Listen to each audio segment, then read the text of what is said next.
Every step I take, every move I make, yeah, every single. এটা আমাদের নেপাল ট্রিপের first blog. আর আমরা সেদিন চলে গিয়েছিলাম ঢাকার উদ্দেশ্যে রাত 3:30 থেকে 4টার মাঝে।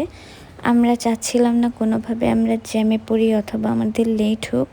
আমরা সকাল 7:30টার মাঝে কিন্তু ঢাকা পৌঁছে গিয়েছিলাম। ঢাকা পৌঁছে প্রথমে আমরা একটু নাস্তা করে নিই, তারপর ফ্রেশ হয়ে 10:30টার মাঝে কিন্তু আমরা এয়ারপোর্টে চলে গিয়েছিলাম।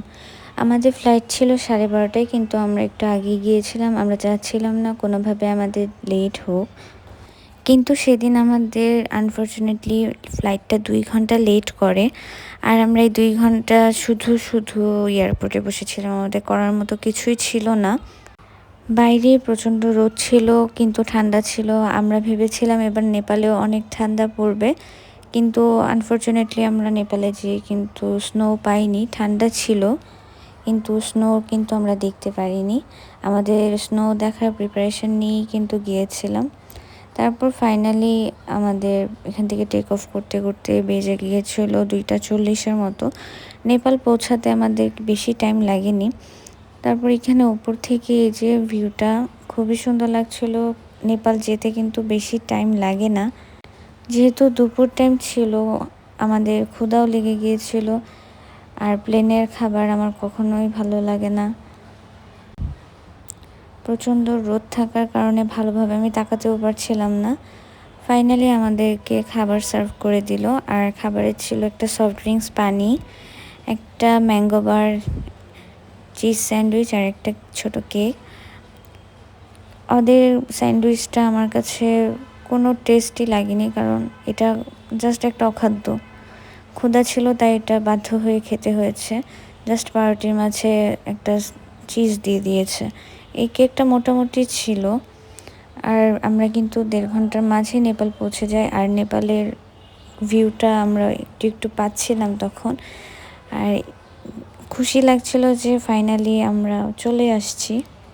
এখান থেকে কিন্তু মাউন্টেনগুলো দেখা যাচ্ছিল। আর এত এত পাহাড়, আমি ভাবছিলাম এত পাহাড়, তারপর তো নেপাল যেয়ে বুঝলাম আসলে নেপাল পাহাড়েরই দেশ। প্রচুর পাহাড়, প্রচুর মাউন্টেন, দেখলেই মন ভালো হয়ে যাবে। তারপর আমরা 1.5 ঘন্টার পর ফ্লাইট থেকে নেমে এই নেপালের এয়ারপোর্টে পৌঁছাই, কাঠমান্ডুতে। তো এয়ারপোর্টে পৌঁছানোর পরে আমরা এখানে যাবতীয় কাজ শেষ করি।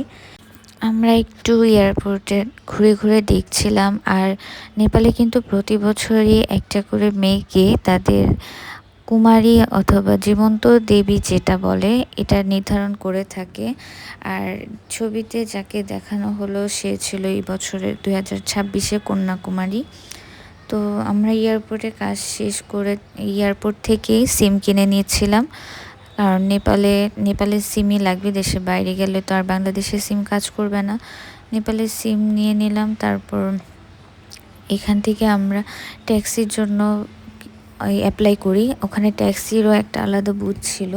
তারপর ওখান থেকে ট্যাক্সির জন্য আমরা বের হয়ে যাই। আমাদের ট্যাক্সিটা বাইরেই দাঁড়ানো ছিল। এয়ারপোর্ট থেকে বের হচ্ছিলাম আর মনে হচ্ছিল খুবই সুন্দর, কারণ মানুষ তেমন ছিল না ওই সময়।